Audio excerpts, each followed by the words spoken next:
Mayor Trevor Chadwick, you are back, sir. How are you? Good. How are you, sir? Man, I'm good. I'm happy to be sitting here with you. Listen, you came in like a year ago or something. Yeah. It was before duck season, and had a great conversation with you. Star has continued to be at the center of the focus for the Treasure Valley, right? Right. Percentage-wise, you are still growing at the fastest percentage of any of the areas, any of the towns, cities, whatever they may be. You are experiencing some pains of those growth, cultural changes as well. But, again, not all negative. I mean, it's part of the new way that Star is going to exist. You recently had a state of the city telling people, it's like, hey man, we're still chugging along. There are some notable things that are sucking a lot of the oxygen out of the room, like the fire district. But, I asked you to come in, just talk to me about Star in general, though. We don't have to talk the fire levy. Like, people know enough about it at this point. Right. Totally fine. But what else is going on in Star? Star, you're right. Star's growing, and there is it's interesting change to see the difference in mentalities and stuff of people right now. I mean, there's a lot of when you're talking. I'm going to bring up the fire district levy, right? And again, totally fine. We can talk about it. I just didn't want to make. I'm not going to talk about it in depth or anything, but just the nature of having that levy and what it's creating, the divide. Right. Between people, and you're like, well, wait a minute, we need public safety. How do we get this funded? Right. I understand. I totally get it. No one wants to pay property taxes. No one wants to pay any taxes. Right. But you have to fund things that are essential somehow. They don't get funded on their own. Right. People don't volunteer to do things on their own. People want to get paid for these big essential services that we provide. Dude, the whole call out of people that I see online, they're like, this should be volunteer. Like, are you signing up? Yeah, who's going to volunteer? But when I look at that volunteer, there's still costs associated with that. Right. All the training, the ability to get volunteers to be able to do the training that's necessary in an environment that we live in today, right? And the lawsuit happy folks that are out there. There's a lot of. I didn't even think about the liability, the liabilities, the insurance. I mean, to me that's a big challenge on there for that. Yeah, look, I've never been a fireman, okay, but I did very fortunately get to go to one of the fire ops ops trainings, which I thought was super cool, and it was in May, so it's not too bad, and they put us in turnouts and everything, and I always knew the joke around like firemen, like all the moms like firemen and everything, dude. They have like a full CrossFit gym at the place, and I was like, okay, I get it. You guys hang out here and you work out and you barbecue and stuff. Until you start doing what they have to do all day. The fire ops thing started at like 8:30. By 10 o'clock, this was in May, so it wasn't even that hot. By 10 o'clock, there were people throwing up and passing out. And they weren't even running us hard. They was like, okay, you got to like climb this ladder or like hit this door with this axe. We had to wear the turnout, so you're in heavy gear. But look, I'm not I'm in good shape, right? I'm 43, so like I'm in okay shape.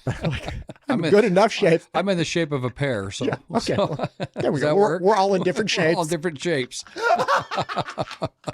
Yeah, so I'm there, and like no joke, 2 days later, it hit me so hard, and I was doing everything. I was hanging out with this guy, Tony Billingsley. Really enjoyed him. He does jujitsu as well, so we're training at the same place, and he was like, listen, take this like hydration pill right now. I was like, okay, man, whatever. He's like, don't second guess it. Like, just slug this right. So I was doing everything he was saying, like slugging these waters, the little tablets, the whole thing. 2 days later, I was so schwacked the next day, I like had to cancel all my appointments. I'm like, dude, I'm just gonzo. When you get older, that 2-day rule really comes into effect. 2 days later, it's in the morning. Yeah. It's like, okay, I got like 2 good nights sleep, got a shower, got a bunch of water. I'm making eggs. I literally almost pass out making the eggs because I was so dehydrated that it was like, it is so difficult to do what they have to do. And difficult. You don't just want them to do it casually. You want them to be world-class instantly. Like if you're pulling somebody with a fractured femur sticking out of their leg out of the crunched part of a truck, you don't want to volunteer like, what did we do last time? Hey, Jim, like you want him to be like, okay, we got to do this, blah, blah, blah, blah, blah. He's bleeding, all these things. Yeah. So that just seems like ignorance to me. And it's just not the physical component, it's the mental component. These guys and these ladies and men and women, I guess, out there that are firefighters see you at your worst. Right? Not just firefighters, your police, your EMS, it's all the same thing, right? They're all see you at your worst, and you want them to be at their best when they see you at your worst, and then they have to carry that with them, right? I mean, so let's say you come to a car accident. I did some ride-alongs with our police where we go to car accidents, and you see something, and you're like, holy cow, these guys, I mean, they just go and get people, rescue people, cut people out of vehicles, go in the fires, pull people out, like you said. Someone's having a heart attack. They go see a child that's may drowned or a child that may have died. They see everything at the worst. And so we got to make sure that these guys are protected and they have enough of the resources available to make certain that we're all protected in the long run. And the funding thing it's a challenge for everybody. I get it, and we're trying to find ways to make the funding happen. You know? But we just got to remember that these guys and the men and women out there that are doing the firefighting and the EMS and police, they do everything they can to make sure that their communities are safe. Right. Right. And the idea, there's also a big call out to, it's like, oh, we need to change the legislation or we need to change the state constitution. It's like, well, look, what you're really dealing with is a state law. Right. Okay. That, by the way, a lot of people blame the speaker for the law, and that's fine. Like, people can do whatever they want. And yeah, Speaker Moyle did bring forth this legislation, years back, but it was passed by the legislature. Yeah. Like, it wasn't passed by one person. And then it was signed by the governor. So it required the Senate and the House to all agree. They're like, all right, man, like this is where we want to go. Star is in a unique position because of its population growth. But if you go to somewhere else, it's like, yeah, maybe you go to Twin Falls or Idaho Falls and like, yeah, we don't really love it. I don't know, but I could see them saying like, yeah, we don't really love it, but it's caused some problems. It's not the worst. Like, we don't really love it though. That's fine. But like, no one is experiencing what Star's experiencing. So to say, hey, we need to change state law when there's a collection of 24 to 25,000 people that are being uniquely affected by this. It's like, what are the odds you're going to change state law for like a little tiny pocket? Yeah. And it's when you look at it for Star, when we talk about it being unique, our growth, we didn't get to experience all the growth ahead of time before the law was put in place. And we had unexpected growth during COVID, and it's still ramping up because people are now moving based on they're mass moving based on the ideals of what they want to move into areas, I guess, that are more like them. Sure. Right. And it hasn't happened like this in the past. People were, to me, it was more of I'm moving for my job, all this kind of stuff. I want to be in a warmer climate, things like that. People are giving that stuff up to be in places that are more politically aligned. Right. I mean, we got to be honest about it. It's a political alignment, right? And so that's creating this mass growth that we're seeing here in our community. Star was just positioned so well at the time of COVID, and then when this happened, hurt us, is that we didn't shut down our city for very long. Initially during COVID, we kept things open. We had our public hearings still going on. We were approving developments, which created the opportunity for all these people to move in. Right, to be able to leave those locations that they were at and find a location to call home. And now we have to figure out how to fund the necessary services, the essential services, with what happened with House Bill 389. Right, and I get it. I mean, we totally understand why we're doing that. Right, people don't want to pay as much, and you can't. And like you said, you can't blame the speaker on this whole thing. I mean, it's something that happened at the time. Star is penalized of it because our growth didn't happen prior to that. It happened after that. Right. And a lot of these other places, their growth was way before it. Yeah. And so they got the benefit of the new construction growth and all that. That was part of the problem at the time. But, we'll get through it. We'll figure it out. We have the levy. I hear people yell about the fire. Why are they doing the levy? We said no. Well, it's a responsibility. They're trying to find a way to get this funded so they can protect you. Right. Right. And protect the community. If they don't, they're failing, right? They got to try it. Yeah, and I've had Chief Dominski on several times, and one of the things he said right away is like, look, what's ultimately going to happen? Because he said, look, if it doesn't, I think the first or second time he was running it, he's like, if it doesn't pass, I'm running it again. Yep. And if it doesn't pass, I'm running it again. And he's like, and I'm going to run this until it passes because that's what I have to do because this is what the community requires of the fire district. Correct. Right? And one thing he said, which really stuck with me, is like, unfortunately, one possibility is that it continues not to pass until someone or some collection of people die. Right. And then no one will remember the levy. all eyes will turn to the people that were telling them all along, this is going to be a problem. And they're going to say, why didn't you do something? Right. And that is such an unfortunate reality that, and by the way, I think I agree with him. That is a very, it's like, let's say that 50% chance the levy passes right on its own, that there's 50% chance somebody's going to befall some horrible tragedy, and then it's going to shock the community, and they're going to finally get behind it and be like, shoot, okay. And let's also realize this is just not a Star thing, right, for this levy. The fire district's 55 square miles encompasses part of Eagle, part of Middleton, the Ada and Canyon County Development Southside, and the city of Star. And so this is not just a Star unique thing. It's all these communities that need to come together to make certain that we're protected as a whole. Right there. Because right now, essentially, when you deny the levy, when you don't pass the levy, you're accepting the level of service that is happening today. Right? Instead of being able to improve that level of service to be able to cover and get to you in time if you're having a heart attack or something's happening where you need somebody to be there right now. Right. And it's a challenge. It's a frustrating challenge on our part because we're trying to figure out a way to get this stuff funded. Right.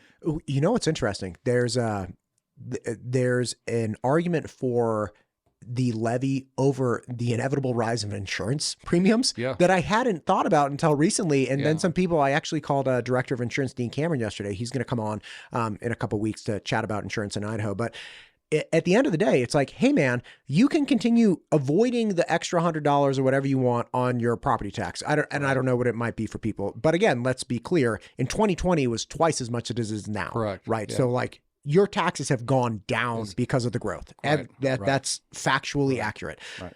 But at some point, the insurance company looks at all this and they're like, hey, man, you got like 30,000 people there. You got the same number of firehouses and firemen that you did when it was 5,000 people.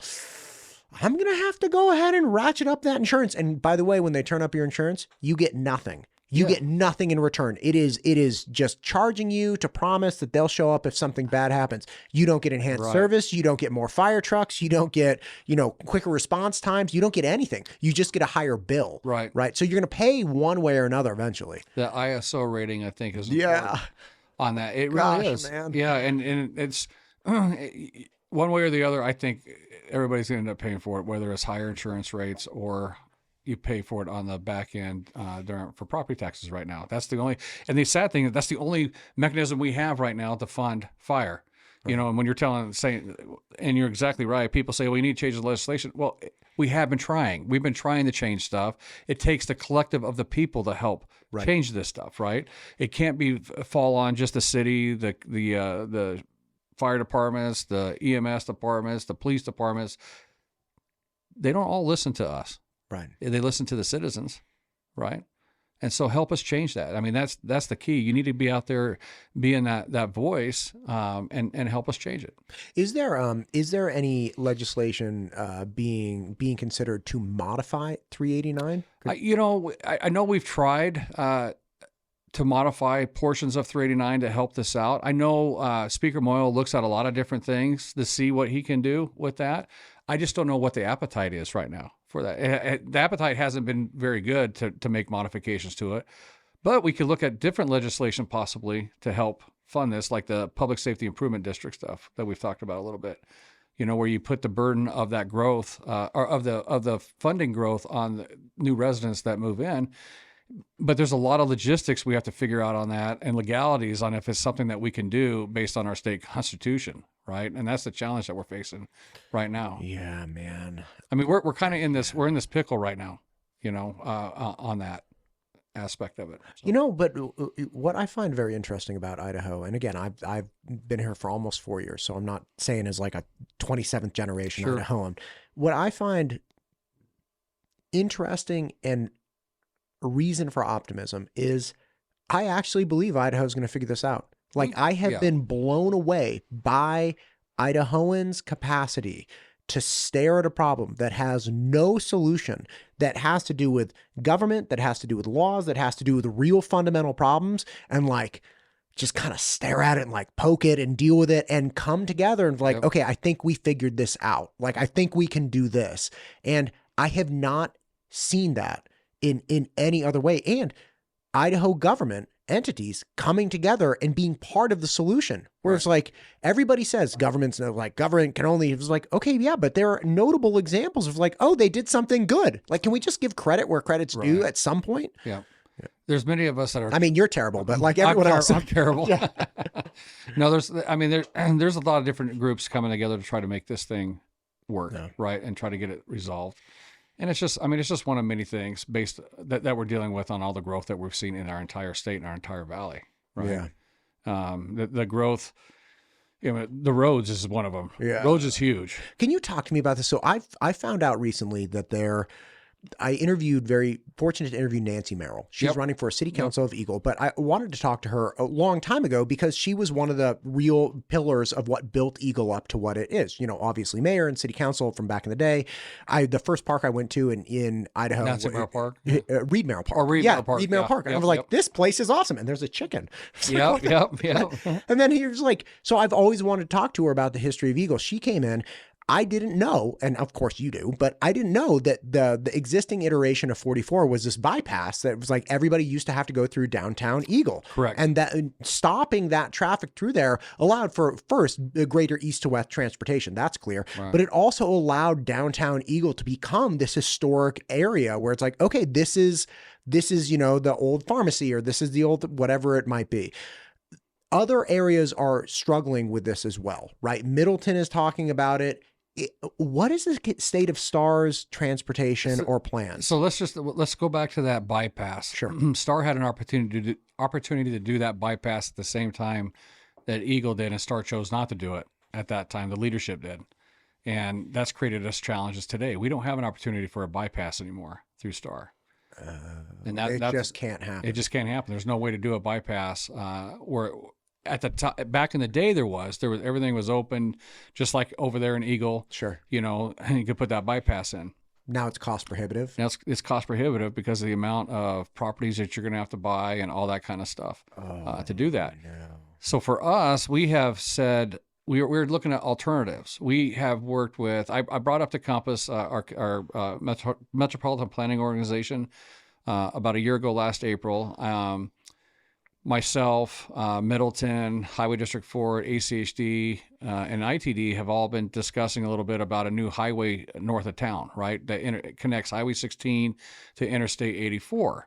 Oh. And so now that's on the radars of everybody. Compass is doing initial study for that to find out what that looks like, right? If we can get that highway on there and pull extra traffic off of 44, that'll help us. Right, with the volume of traffic coming this way. Additionally, at the same time, I asked about us seriously considering a new bridge at Kingsbury, which is halfway between Middleton and Star, because you got a 6-mile stretch there of one. There's no other accesses across the river. Yeah. Everything's being sent down 44, creating a problem. And 70% of the traffic that comes through Star comes out of Canyon County. Right. And so we don't control any of the growth or any of that kind of stuff over there. But if we can get a bridge at Kingsbury, that'll funnel people from that area up onto Highway 2026, which is going to get widened to 4 lanes. That's going to help us spread all this traffic around our valley. So then we'll have that northern highway, that new bridge that creates that new connectivity loop for us. That'll be great. Okay, so the Northern Highway, this is actually interesting because I've had to go out to Caldwell and Middleton for a number of things in recent days. And the traffic, like the maps, right, the Google, whatever, has taken me north through Northern Star. I'm like, where am I going? Right. By the way, gorgeous up there. I was like, this is beautiful. I've always wondered because I've only hung out in downtown Star. I'm like, they keep talking about all these people moving. Like, where are the people? Yeah. I don't understand. Then you go north of town. You're like, oh, there they are. There they are. I had no idea. Yeah. Beautiful estates up there, by the way, like beautiful properties. I can totally see why Star's exploding. It's like, this is gorgeous, man. Like, really great. But that access was way faster than going down the classic 44 route. So I'm like, okay, now we're getting 2 routes. So the idea would be make a better artery that connects to 16. Because, by the way, they always connect me back to 16. It's like, make the artery better connected to 16 that moves left and right, and you go from there. Correct. Yeah, and it takes you to the interstate. And the important part for communities like Middleton and Star, even the counties, right? We got to create what that corridor. Where's that corridor going to be, so we can plan for that. So you can request or require the right of ways to be left out if development comes through. So you're not having to go buy properties in the future, right? So you can determine, do we want 1 mile access points onto the highway so you don't turn into an Eagle Road where every 300, 400 feet, it seems like there's an access on the road, which creates a problem, right? Sure. That way you can direct all your traffic to these singular access points and have a true flowing highway going along that segment, right? And so this is all things that we've been looking at and been working on for a couple of years, and we finally got everybody on board to start studying it and investigating it. One of the good things about one of the projects here in Star that we did, we required the developer to connect to Highway 16 up to where RE Way is, right, where the Valnova development connects. Yes. So that's going to probably be the location of that highway, because the developer is being required to connect that to Chaparral, I believe, over there, to where that first segment of the highway would be done through that BLM land, right?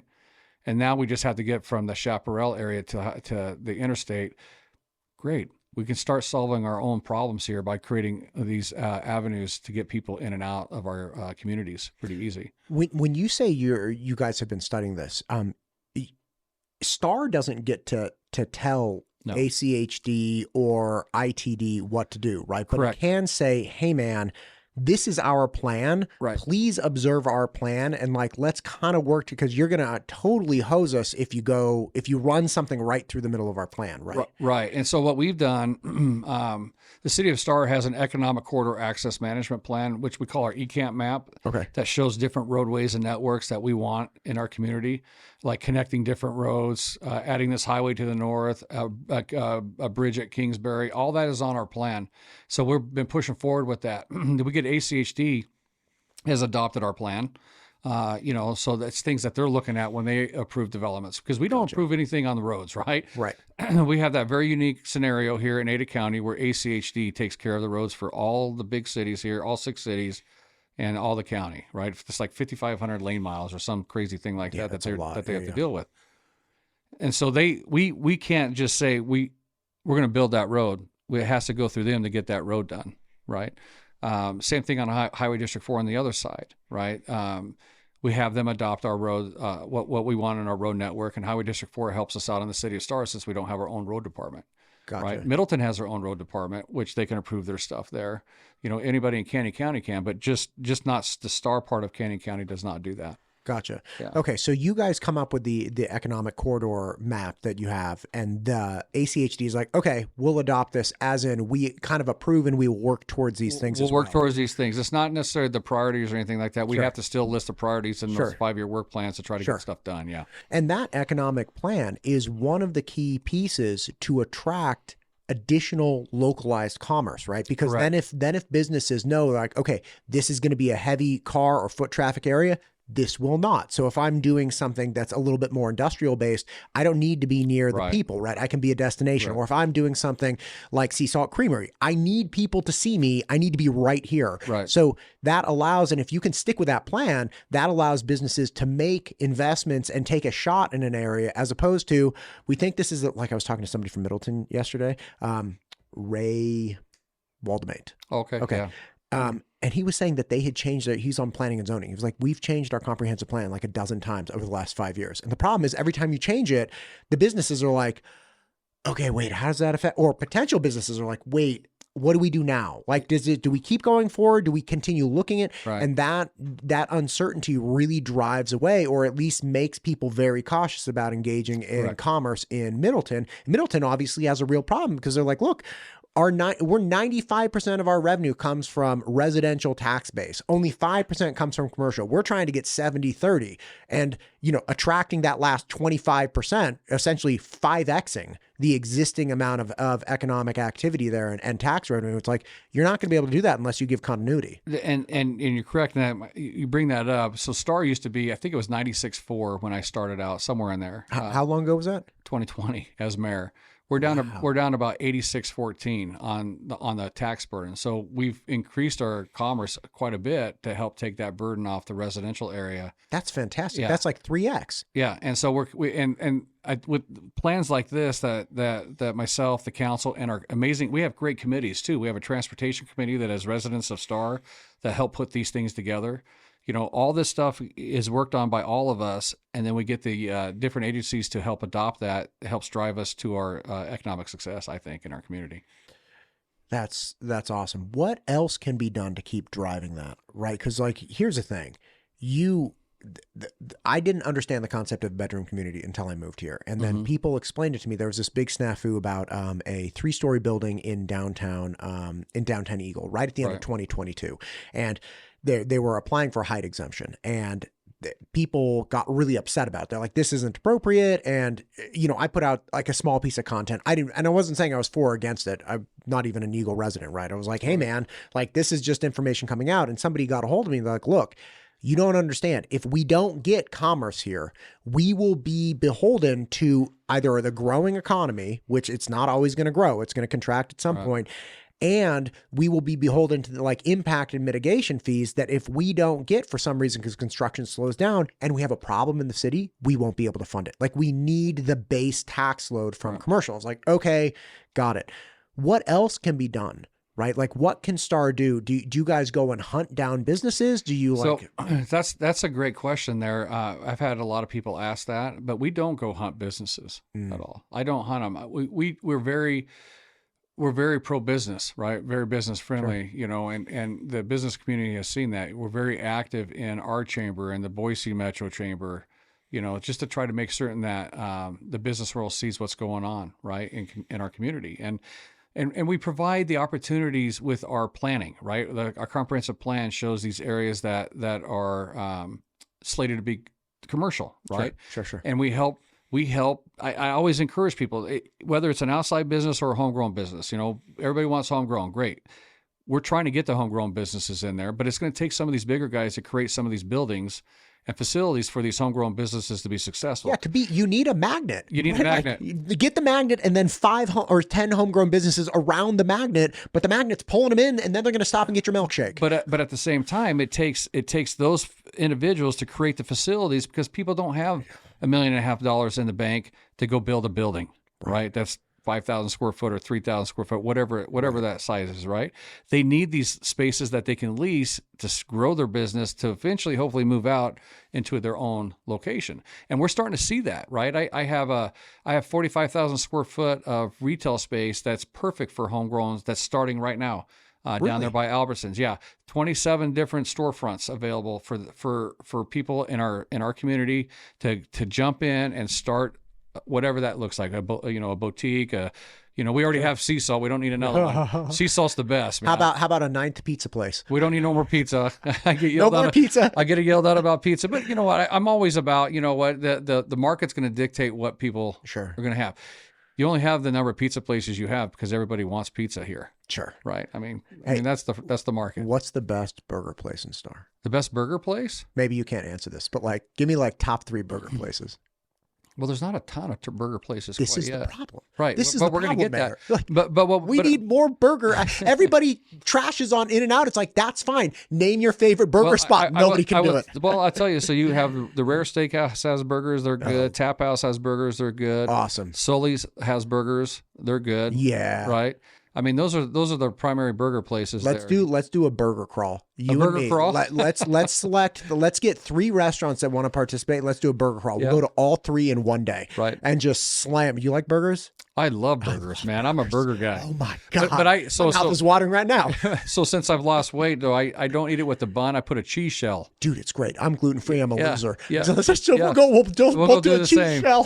But they're really good that way because you add more meat to it, right? You could add ham. I mean, you put ham, eggs, bacon, burger, lettuce, cheese shell, or all of it, all of it on, onions, all of that on there is fantastic, right? Yeah. Hey, who's got the best French fry? You big steak fry fan or like a skinny fry fan? No, whatever fry. It doesn't matter to me. Freddy's I'm from has Idaho. like the 7/16 wide fry. It's like the skinniest fry in the valley. That's Freddy's, and then you go all the way to like Round Robin. They got like the size of your forearm. I love our homemade fries. Like you're in your house. Yeah, we just cut them up, do them ourselves. Well, we're not going to your house with fries, man. Okay, maybe we'll ask them if we can bring our own fries. That's right. We bring our own basket. I bring my own basket. We bring the red baskets. Yeah. That'd be good. Okay. Anyway, so bottom line is it has to be driven by the actual community, which is like, look, this is what we want. Do you know what you should do? Not that you asked, and not that it's even a good idea, but like, what do you have polling mechanisms or like survey mechanisms? Because like, you guys should find out what the top 5 businesses people want are, and then just post that information. Like, hey, 10,000 people want, I don't know, like a skateboard shop. I don't know what they want, right? Whatever it might be, and then just like attract those. Like this, we could give you no better data directly from the people of Star. We need a polling mechanism. So when I first became mayor, I actually put a question out to everybody: what businesses would you like to see come to Star? See, geniuses. We're in line. I'm just like 6 years too late. But the interesting thing is, the conversation that happened with that was insane. Was this on Facebook? It was on, I can't remember what. Next door. It was something. It was one of those out there, right? I mean, that's the only way that we had the way to get that out there. Sure. It was pretty crazy to see what, I mean, it just created a lot of arguments and fights, which is interesting on we don't need that. We did, okay. Okay, but I didn't ask what we don't need. I just asked what you want. Right. You can say you want whatever. And people can have differences of opinion, I think, and just, I mean, it's great to see. I mean, right now I get questioned, well, why do we need so many banks? Because we got a lot of banks now in Star. We used to have one in Star, barely, right? We had one. I'm like, well, the last time I looked, money's pretty important here in the community, right? In our society. What does it matter? You don't have to go to the bank, but having multiple banks gives you multiple opportunities to get the best rate possible for the things that you want to do, right? I mean, that to me is important for our community, and we don't dictate what businesses come in, right? We basically have a commercial, commercial stuff. We don't say this area is going to have. Fast food's a bad word with some people in my community, but food served quickly. Yeah, fast food or a store here or boutique. I mean, it's commercial. Right. What is allowed? What requires a conditional use permit? What it doesn't require a conditional use permit? All those kind of things. Yeah. Look, man, if a bank can make money having an in-person teller there, like I go to ICCU from time to time to deposit a check, and they have like 4 tellers there. And like, I don't understand how you guys are still in business with this business model. But by the way, they're all working. So it's like, I guess there's still a culture of like, I'm going to go to the bank and like see Johnny or whoever the heck is at the bank. Yep. I keep trying to get one of their sweaters, and they're like, I can't get it. It's like, can't give it to you. You can go work there. You can get one. I don't have time. I'm like, gotcha. I'm in my, trashy podcast job here all day long, but I keep trying to get like, I went in, I had a green, real sugar beet, sweater because it was like, sugar beet or real sugar something or other national day the other day, and I was like, we're kind of twins, you want to like trade and give me yours? I was like, no, you can't have it. You can't have it. You can't have it. It's like, damn it, they're man. Protected. Yeah, I feel like some people, I mean, to that point, I feel like some people are just okay. Culturally, here's a problem that I think Star is experiencing, and you could tell me, I'm again not a Star resident. I think there are people that move here, as you're saying, people get to move places where they feel kind of aligned with their political views. Okay, totally fine. Like makes perfect sense. I didn't move to Portland, right? I moved to this area, and you run into this problem of how can they do that? Because as you were pointing out, people used to move places for economic reasons. Perhaps they moved for family reasons, and then they like patched in the job, some other way. But they predominantly were moving. It's like, okay, I'm going to go where there's money because that's where I can get a house and that's where I can get food. If I move somewhere where I have no job and can't make money, I won't have a house or food, can't move there. But people move here then without needing money and to participate in the economy in a service or production manner.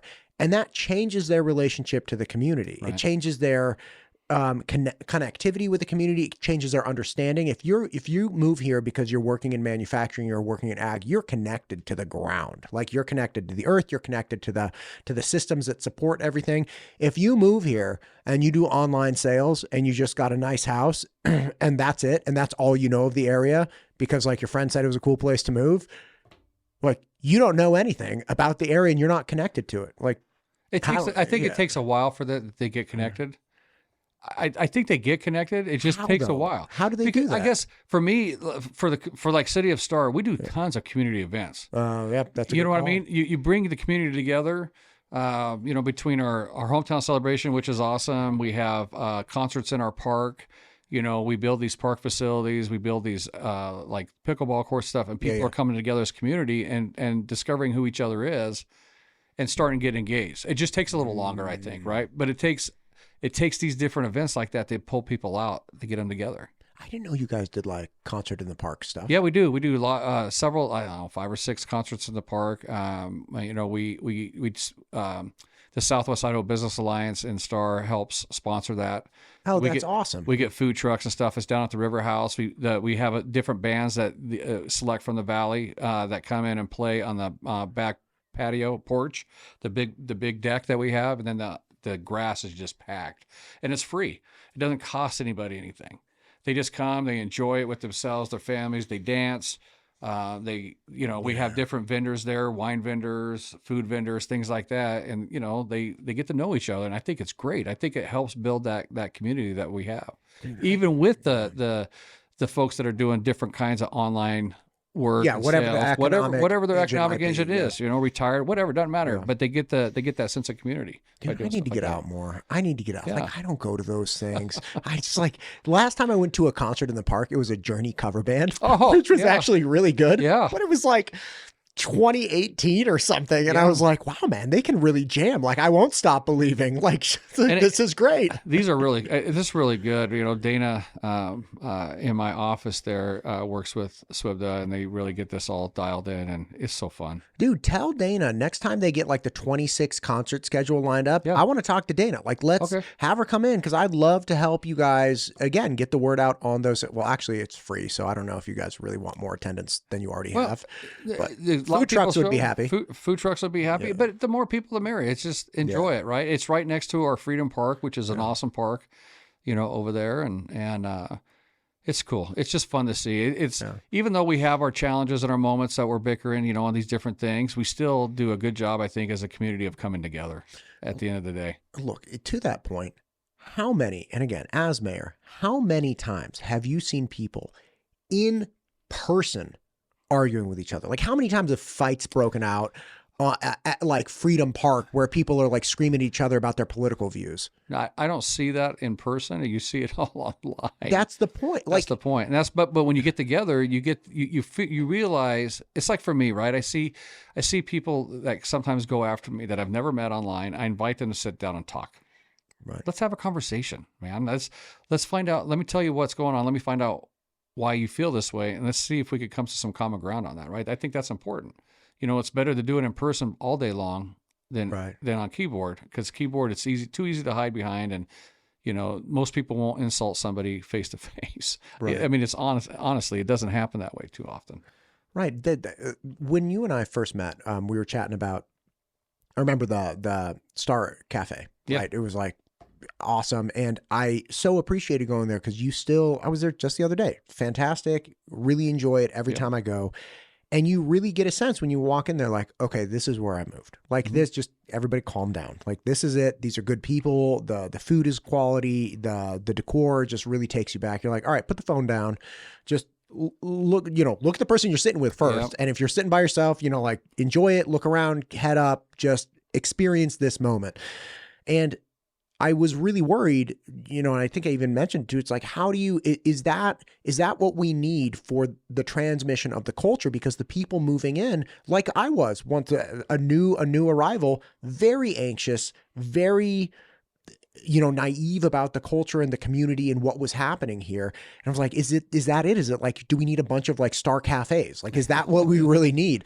And it sounds like you guys really have that, but on a much broader scale, which is the more community events you can put together, the more ways you can get people mingling in person, the more you're going to have relationships develop, the more you'll have community and cultural transmission, the more people will come together and be like, all right, man, we actually agree on like 98% of things. Maybe I don't want this particular thing and you want it, but like, you're all right. You find a lot of common ground. And I will tell you, it takes a lot. Like Star Chamber of Commerce does an awesome job of putting a couple events on each year that bring tons of people together. Right.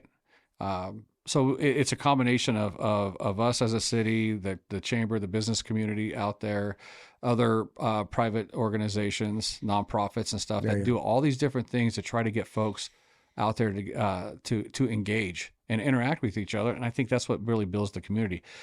I've met people. I probably met people from every state in this country that have moved to Star. Just about a month ago, I met a family from New Hampshire and another one from Vermont that moved here. I'm like, oh my goodness, how in the world did you end up in Star, Idaho, out of all places, right? They come out here but they hear about the culture and the things that we're doing, and the sense of community, and I do kids, in my opinion, the kids are the biggest valuable resource that we have in our community. The more that we engage with our youth, the more things that we provide them, the better off we're all going to be, and the better off our society is going to be in the future, because they're going to be our future leaders, right? Yeah, man. Yeah. And we do that. We do a great job. I have a Halo program. It's called Hometown Angels Lifting Others. With all these kids that are been moving in, they've lost their sense of identity, I think, for a while, and so we put this organization together where I interact with the kids and do different events with them to show them that your community cares, and really to bring these kids together so they can, just the same thing, they can interact with each other and create that sense of community for themselves, right? And I think that's important. We just had on Monday night, I just did we had 21 or so kids there carving pumpkins with me, right? From 14, let's see, how old are they? 13 to about 17 years old, and they're doing that. And it just, you see these kids start interacting and engaging with each other. You can see them be more happy, because initially they're like, whoa, I don't know anybody here. They've lost that. I have my Mayor's Youth Council that is very engaged and very active, and it's awesome to see these kids be successful. Is that like essentially teens that come and help you struggle with the problems? Yeah, it's awesome. I teach them a lot about the government and how different things work. All the way from sewer and water, the landfill, to our jail system, to our legislature, to this, so they understand how things. You just don't flip a switch. How did that light get to your house, right? Yeah. When you flush the toilet, where does that go? Right? We took them to the plant. And they're like, oh my goodness, I had no idea. Yeah, this is it. This is your community. This is how things operate and work in our society. Who handles the public works for Star? Star Sewer and Water. So Star Sewer and Water District is a separate taxing entity. Gotcha. And so you guys did. So Star Sewer Water District has their own public works plan. Correct. Gotcha. Yep. And we work hand in hand with them. We got great relationships with all the different entities there. Sure. So we bring them in. They go see our police. They go see our fire. They do all this kind of stuff, right? Then we have our summer programs. We had over 4,000 kids participate in our summer programs this year. That's a lot. Awesome. That's awesome. And these kids are out there engaging with each other, having fun, doing different things that Annie and her team over there do a great job putting this stuff together for these kids, and the parents love it, right? We do things like Parents Night Out, where we will open up our rec center, have staff in there. Parents can bring their kids in, and they can go on. Get out of here. Yeah, and they could go out on a date. They could go shopping. They could do different things like that without having to worry about stuff like that, right? I mean, so it's all these different things that we try to put together for our community to make certain that everybody feels like family. Because I usually sign all my stuff that says Star equals community, right? Always. Star equals community. You just drive that home. We are community. We're going to be like family. We're going to bicker. Families bicker all the time. We're not going to always agree on everything, but that's okay. At the end of the day, we're still a big community out here. Man, I really appreciate that. The place I moved from did not have that, and we were never going to get it. It was an incredibly transactional experience living there. People moved there for schools, or they moved there for a job. They weren't interested in community. They weren't interested in building community. We didn't have these kind of leaders that were forward thinking, like, hey, look, how can we get people mingling more in a positive manner? How can we set up an environment where everybody benefits in this way? Yep. It's just it's awesome to see out here. Well, and so I have a flagpole for veterans program that we put together. I used to do the flagpoles myself, just buy them and put them in, like literally digging the hole and doing all that. Oh my gosh! But we've created this program where community members can donate to this program, $100, and then any veteran can sign up to get a flagpole installed at their house. And then I have my Mayor's Youth Council goes out and installs them at the veteran's house and gets to intermingle with the veteran and learn more about them, right? And also providing a valuable service to them, because most all veterans want to have a flag, United States flag flying. And I've seen tears in people's eyes and big old grins when these flagpoles get put in. And these kids have learned a ton, and they love it. I got kids now. It used to be me managing the whole thing. I actually have high school kids that are managing it, scheduling the They schedule the installs. They go out there, meet them where they want their flag, install it, show them how to raise the flag, all that kind of stuff. It's so awesome. Gosh, that's awesome. And that's how you bring that sense of community and sense of pride and sense of respect for our entire nation and stuff. And culture. And cultural transmission. It's like, listen, man, we do not shy away. And in fact, we promote flying the flag. That's who we are here. Right. Yeah. We'll fly the flag. Yeah. 100% in STAR. Man, here's a little bit of darkness for you. I was tutoring this girl in like 2012. Okay. And there's this little area called Piedmont that's a little segment of Oakland, but it's like the really rich, because like you have very, very segregated communities in Northern California. But anyway, so they were in Piedmont. And so it's like very liberal, very rich. And this gal was this oldest daughter of this family. They had 7 kids. Right. And super cool mom and dad. And they had this big American flag in their front window. And I mentioned something to her. She's like, yeah, it's kind of been a problem. I'm like, what do you mean? So they put this flag up, and these kids came around and threw rocks and broke the window of the flag. Now, mind you, it was like, whoa, because this is like big floor to very, very nice house, big floor to ceiling windows. It was a lot of money to get these windows replaced. And the cops that came to take the report, they're like, I think I know where that rock's from. So there were these like really fancy rocks from this local park. And then they started figuring out like, okay, who are the kids who hung out at the park? Bottom line is they eventually found out through the school who the kids were. And the police and the family confronted the parents. Are like, hey man, like we don't want to, this was like a $2,000 repair. That's a felony. Okay. So like, we don't want to create it, but like, we would really like an apology. The parents refused. Yeah. They're like, we will not offer you an apology because we do not agree with you. And we think our kids were right. And they're like, okay, ma'am, there was like $2,000 worth of private property damage. Like your political views aside, like, wouldn't you just like to apologize instead of like us officially filing this thing? They're like, no, we don't. It's like, what's wrong with you? So like, man, it's just darkness. It's darkness. So we have it's a different thing here. It's a way different thing here. Way better. Yeah. Like, yeah. Anyway, Mayor, look, listen, I feel like I'm going to like take your whole day. I know you got other things to do today. What are we missing right now? And again, like, one thing I did want to ask before we end, we're kind of coming to the end of 2025. It's obviously been another great year for STAR. You guys are growing. You're obviously doing great things. What are you looking for with 2026? Like, what's on the horizon that you're like, dude, this coming year, we're going to do this thing? The 250th celebration of the United States of America. God bless America. We are planning for a big party on July 4th. That's our hometown celebration day anyway, right? And our fireworks are pretty spectacular. They're going to be even better this year on that. And we're just going to do a lot of different things. We're going to do a time capsule as a community. It's going to be very awesome because we have so many new people here to try to get people to all participate and put it in the time capsule. And we're going to seal it up. And we're hoping to put it in our new Independence Elementary School to be open in 50 years, right? At the 300th birthday, and to see what STAR was like here today. Right. Things like that. So we're doing a lot of different stuff like that. We're opening a veterans garden. And it's an incredible veterans garden. Nothing like it here in the state. I can almost assure you of it. It's all being worked on right now, and we're going to do a grand opening in the spring. And it's all red, white, and blue flowers. It's got all sorts of cool stuff in there for people to with Gold Star families, Purple Heart stuff, the seals of the military branches, trees, 50,000 plants, I guess, flowers, different things like that. It's going to be beautiful out there at Freedom Park, believe it or not. And then we have a Liberty Hall being built. You see our theme here in STAR?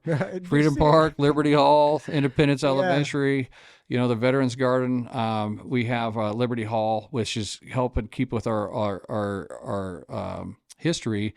It's a 10,000 square foot event center that's built like a barn that'll host a lot of these community events and stuff like that to keep the community coming together. That's out there at Freedom Park as well. And with that, we're trying, there's no guarantee, but we're trying to get a life-size replica Liberty Bell to be put out there as well, just so we can stay with so I want people to always remember and realize we live in the greatest country in the world. We have our problems, I get it, but it's the greatest country in the world, right? With a lot of freedoms that we are able to have, and we could have lots of we should have lots of good civil discussion and things like that, right? And so STAR is always going to be based on things about our country, God, that's awesome. Yeah. When will the Liberty Barn be done? It's supposed to be done hopefully September of next year. Yeah. So we're hoping my State of the City next year will be held in the first event in there. That'll be great. Yeah. Let's, if we don't do before then, let's do the next podcast in the barn. Oh, that'd be awesome. That'd be great. I'll come on out. We'll like showcase the whole thing. Very cool. That'd be great. Yeah, it'd be very awesome. Listen, thank you for coming in today. Thanks for sharing everything. Thanks for what you're doing for STAR. And yeah, we'll do it again. Awesome. Appreciate you, sir. Thank you.